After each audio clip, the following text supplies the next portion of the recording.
So it seems like everybody has New Orleans as the number one overall pick or the worst team in the NFL right now. And for me, I say that's psychology, man. I'm not putting them at the worst team in the NFL. I'm going to put them at the second worst or the third worst. Just because every single year when you have that unanimous team that is like the number one overall pick, I feel like they never actually end up being the number one overall pick. But besides that, look, this roster, there's some interesting pieces here. And one of the ongoing themes that we're going to talk about too with this New Orleans Saints team as we break down this roster is that injuries have really plagued this team for a good chunk of time now, right? And part of that is a lot of their players have been getting older, and maybe as you get older, of course, I know I'm getting older, so you got nicks and pains and Ah! Ah! A few moments later. Ah! stuff like that. So I can't say nothing. But overall, I do think this team is got some very interesting pieces. New coaching, of course, with Kellen Moore. You got Doug Nussmeier, bring him back where he began here in New Orleans. This will be a fun story. Brandon Staley is a defense coordinator. We'll talk about coaching at the end. I want to go through this roster. Let's take a look at this. And why do I have number 31? And where do we think we can go? Is there upside? What players to watch out for in training camp, which is coming up on the 23rd for the New Orleans Saints? Offensive line. I ranked the tackle position 26th in the NFL, guard at 26th, and center at 4th. The offensive line is definitely, it is the best that I have seen the Saints in a hot minute. And there's a lot of upside. And the reason why you only say, well, 26, well, that's not great. But at the same time, they're young. I mean, you got Kelvin Banks Jr., rookie. You got Talesi Fuaga, second-year pro. It's just the unknown a little bit. I think Fuaga is going to be a really good football player. I think Banks should be a good football player too. However, we just can't really, I can't quite project those guys being like all pros or Pro Bowls at the moment just yet. Interior-wise, Penning, even though people were hating on Penning, I think Penning was actually pretty decent last year, especially compared to like his rookie and second year. His third year, he definitely took a step up. And moving him inside the guard, we can just kind of focus on that butt kicking the kind of mentality that he is. He's calmed it down a little bit too, I feel like, in terms of what he needs to be at, that complementary skill set. But Penning at that left guard position could be with Dylan Radins. Really interested, and that is going to be the battle to watch out for in training camp. Then you got Cesar Ruiz at right guard, really solid right guard. Eric McCoy just got to stay healthy, but he's a really, really good center. I ranked him number 4 in the NFL. Landon Young is your swing tackle right now. They've got a little bit of depth with Radins and Young. Those are obviously Radins going to be competing with Penning. This offensive line, though, is definitely, I'm a little optimistic. I'll be honest, I've been pessimistic on this offensive line for a minute. Wide receiving wise, I rank him 15th, so above average in the NFL, technically, right, or average to above average. And I will say, when you get into like the 11 to like 22 range, it's very close with my rankings the way it works out. But overall, I'd rank them in the average point of the NFL. Once again, health is, I keep saying it over again. Take a shot for every time I say health. Don't do that, actually. It'd be bad to move.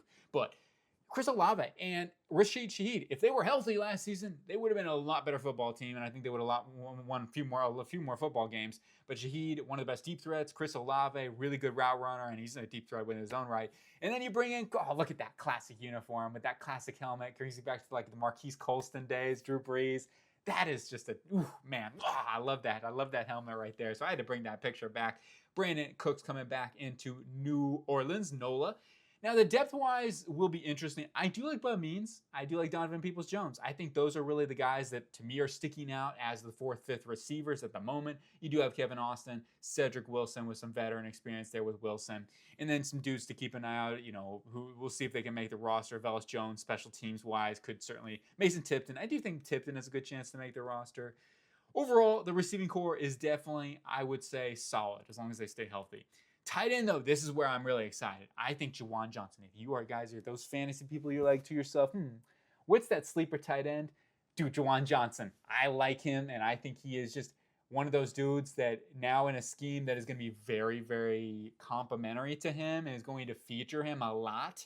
Because if you look at the past and look at the career of Kellen Moore with the Eagles and with the Cowboys. He features tight ends in his offense. I think Juwan Johnson will be featured, and he's super talented. He's kind of like a glorified receiver, but he's a good blocker too. Like the guy, I've seen him make some really nice blocks, so he can definitely block as well. Foster Moreau's an underrated player, very solid tight end.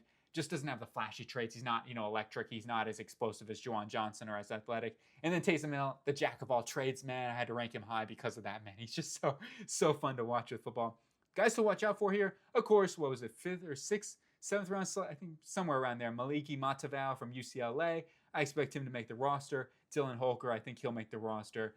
And then maybe we'll have some competition with Stoll, Welch, and all these other guys out here. But overall, I have this tight end room at number 15 in the NFL, and I really think they're gonna jive well with what this offense is going to be looking for and what Kellen Moore and Doug Nussmeier are going to be vibing and trying to scheme with those skill sets. They got a lot of good skill sets. And another thing they're going to want to do is they're going to want to run a rock. And when you got Alvin Kamara, you can definitely do that. Hopefully he hits that 1,000-yard rushing mark. It'll be cool to see. And I think that Cam Akers, Devin Neal, watch out for Devin Neal to push up for that backup position. I really, really do like Devin Neal. What he lacks for in speed, he makes up for with vision and pop. And then you got Clyde Edwards-Helaire going to be competing for a roster spot, I think, with Kendre Miller. I do think Yarns ends up on the practice squad. That would be my guess. He's an interesting dude with some speed and some receiving upside there for sure. But Kamara and Neal and Akers, those are probably to be, if I had to guess, those are the 3 rotations going into the early end of the season as we get into training camp battles. I rank up at 17th. This is what I talk about. It is tough when you get to like the 10 to 20 range. There's some really close ones. There's some good running back rooms in the NFL. This is definitely one of them. Then we go on to Tyler Shook, and I feel like shookin'. I feel like rock and roll, Elvis Presley or something like that. But what did I think about Tyler Shook? Personally, he gives me some Matthew Stafford vibes. If like I had to say, okay, what is his upside? I could say Matthew Stafford, some similarities to that. I'm not as high. I wasn't as high as Tyler Shook coming out, but at the same time, this guy could be a franchise quarterback. I could see it. I absolutely could see it. I'm not knocking him. I hope he does take this as I'm knocking him because it'll bring some more motivation, some more fire, which they certainly could use that, especially behind there. He's got the lightning glowing. But Tyler Shook, other than the great name, certainly has all the tools, the arm talent, the ball placement. Some really nice ball placement going back to Louisville. Just worried a little bit the decision making, the pocket presence at times got a little bit, a little shaking. Literally, right? I know puns. Keep going with the puns. I need to stop. But Spencer Rattler, we can make some more puns with Rattler. I'm not done yet. I'm just getting started. I'm telling you, that psychological stuff I mentioned earlier, it's coming through in full effect. Jake Hayner. I think that between Rattler and Shook, that'll be a fun little battle of young guys. I don't think they need to bring in a veteran at all. Let these young guys battle it out and feel it out. And if it doesn't work out, well, maybe Garrett Nussmeier can come over here with Doug Nussmeier. That would be cool, too. But I'm really excited to see Tyler Shook. I really am. I want to see what he brings to the table. I have to rank it 32nd because it's just the unknown. That's really what it is. I just don't know. And that's why they're ranked last right now. On to the defense, where we got a couple of guys, and I think we're going to be, we're starting with this defensive line. Vernon Broughton from Texas. And why am I whispering? But number 45, if you go watch Texas, everyone's going to talk about, Alfred Collins, that big dude up in the middle. And he's a good football player, too. But Broughton, man, he's explosive, and he's got quick hands, and he can get after the pass rusher. I thought he was actually their best interior defensive lineman this past season at Hookham. Definitely pops off on film, and I expect him to be a dude that works in early and at least gets a couple hundred snaps in his rookie season, 3rd-round pick. You got some other more depth here with Shepard, Saunders, Ridgeway, Boyd, etc. Jonah Williams could end up making the roster. We'll see about that with a veteran presence. But Brian Brzee, and I want to see him kind of complete his game out a little bit more. But you got Devon Gotcha, who's going to help him with some of his weaknesses, right? He's going to be that hold the point of attack, muscle, meat, and potatoes guy. That's really what they needed. And with Brandon Staley's defense too, which is going to be more of a 3-4. And when you see this, this is more nickel, right? Most teams play a lot of nickel, like 70-80% of the time. Some teams play really heavy 3-4, or they'll play really heavy 4-3, whatever. But overall, most teams play nickel, and when you're going to see these rosters, they're all going to be in base, just to make it simple for everything, to keep it seamless in the transitions. Overall, though, Gotcha, Brzee, and then with the depth that they have, watch out for Broughton. It should be a solid group. I have them ranked 27th, just because maybe they don't have that superstar, that proven just yet Brian Brzee there, but he definitely could get there. And with between Broughton and some of these guys, they're in a really good spot. And then at the edge position, this edge rushing position at 23rd overall, they've got Carl Grenderson, who's proven himself to be a very solid edge rusher. Chase Young, a good edge rusher. Now, sometimes the effort isn't always there with Chase Young, especially in the run game. He takes himself out of plays, too. I think he's constantly looking for the pass rush. Cam Jordan, I list as a starter. At this point in his career, he probably is more of a rotational guy, still a very good run defender, and can get after the passer. He's definitely not, a schmuck in that regard. Still a very good football player. Ideally, more of a rotational player at this point in his career. Of course, Hall of Famer. And Fadil Diggs, I think he's a guy to watch out for in training camp. He really impressed me watching Syracuse film. So he could be a sleeper there, late round pick. Jasheen Davis, another guy from Wake Forest that I felt like was pretty good. He's more of a linear guy, so he's kind of a one-trick pony with that long arm, kind of like a Derek Hall style of dude, but definitely like Jaheen Davis. He could be a guy that also at least makes the practice squad. I expect him to make the practice squad. Not a bad edge room. About those linebackers, though, yeah, you got some linebackers. Demario Davis, Pete Warner, solid duo. Now, at 19, it's sort of average right now. With Demario Davis getting a little bit older, so I have to account for a little bit of regression, right? And I mean, he's still been really, really good. He did take a step back in my eyes last season. Overall, still very good football player. Pete Warner, solid linebacker. And then you got Danny Stutzman, who's going to be a nice little developmental guy for them behind Demario Davis. So I think that was a really good pick. They got him in the 4th round too. Even though he's not, like, coverage skills is not his game. He's going to have to really work on that. I think he'll be fine in Brandon Staley's scheme because they're going to keep it very generalized with his zone drops. He's not going to be asked to go into a ton of man coverage. So for a scheme fit, I think Stutzman, this is a perfect spot for him to be able to learn and develop and grow behind Demario Davis. Overall, really love that pick. Jalen Ford as a 4th linebacker. DeMarco Jackson going to be competing in special teams with like Tyreen Powell. He's a guy that I think will be a good special teamer as Powell. Watch out for Tyreen from Rutgers. On to the cornerback room, which I ranked 29th. And it just comes down to some inconsistency with Alontae Taylor, which, Alontae Taylor is one of the most polarizing corners in the NFL. And the reason I say that is because there'll be weeks and there'll be plays where he is the most dominant corner I have seen. And then there'll be plays where he is just getting toasted. Cornerback. It's like one or the other. Like, you're either crisp toast or you're like just destroying dudes and like locking it down like Krispy Kreme or something. Like, it's one of the other with Alontae Taylor. So if you can smooth that out, Mr.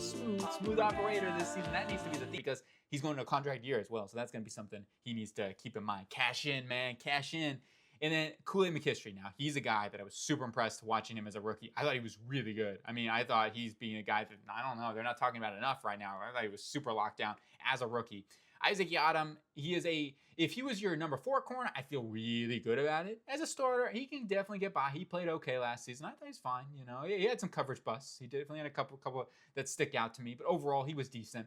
Quincy Riley, he could definitely play some snaps. I think from Louisville, he looked really good at Louisville, looked really good at the Senior Bowl, undersized, but a talented player that is very feisty, even though he is undersized. I expect him to play early and often in this season for him as a rookie.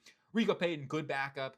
Uga Amadi, also a good, solid slot backup. So even though they're 29th, I actually have some optimism about this room. I really do, especially with Kool-Aid McKinstry. If Alontae Taylor can smooth it out, they're in a pretty good spot here, and they got some young talent. Safety-wise, this is another reason why I'm actually okay about their secondary is because they have the veteran leadership back here with Tyrann Mathieu and Justin Reed. It's going to help those young guys. And with Brandon Staley's scheme, he's going to keep 2 high shells a lot of times. So those guys are going to be those back-end coverage shells helping those dudes. Mathieu, Reed, very solid safeties. I don't know if either of them are elite, even though Reed was pretty dang good, especially in the playoff rush. Oh, Reed was amazing in the playoffs this past season. Jonas Sanker going to be a really good developmental guy behind Tyrann Mathieu. I thought he was a guy that's being a little bit underrated out of Virginia because, hey, Virginia, you think of Virginia and think, oh, this team's terrible, but there's some good football players there, okay? And Sanker's one of those. Jordan Howden is going to be like your 3rd, 4th backup. I think he's going to be the immediate backup, and then Sanker is going to be the long-term replacement there for Tyrann Mathieu. But that concludes us there with the roster. Let's talk about the coaching, which I rank at 31st, and it really just comes down to it's like we don't know what we don't know. Like I talk about Tyler Shook and some of the other guys, we just don't know what we don't know. I think Kellen Moore, though, has a lot of talent as a coach. What I've seen throughout his career. I don't know if he's going to be an elite coach or anything like that, but I certainly think he could be a decent coach. Doug Nussmeier also coming over there with Philly, the quarterback and coach, and Brandon Staley. I've seen Brandon Staley, so I have a little bit more projection on Staley. I think Staley is a solid defensive mind, so I think he can at least be decent for this team, like a level head there for them and give them some experience. Overall, it's a group that could grow together and be a good one. I just have to rank them a little bit lower right now. So let's get into the record prediction now, which we have them at 3-14, just like the Titans. Now, I had them beating the Titans, which they play late in the season, like a December time period. So I had them beating them in Tennessee and going 3-14, snatching that tiebreaker where you're probably like, You hadn't been the tiebreaker, we could have gotten the number 1 overall pick. What if Arch Manning comes out? And that would be pretty cool if Arch Manning goes to New Orleans. I don't think Arch Manning's going to come out this year. That's just my opinion, but who knows, right? Who knows what he's going to do at this point. But I'm going 3-14 at that number 31 overall ranking, the 2nd overall pick in the NFL draft as of right now. Of course, way too early. And you're probably saying to yourself, wait a minute. Wait, is Dallas picking, are they the Super Bowl champions? No, hey, they might be. You never know. I haven't got anything. I do have it done already. But, I will say, you're going to be surprised who's number 1, who's number 2, who's in that Super Bowl matchup, who's my Super Bowl champion. I'm being sneaky, though, okay? I'm not showing you until we get there. So I figure, why not, man? Why not be sneaky? Why not do some crazy stuff?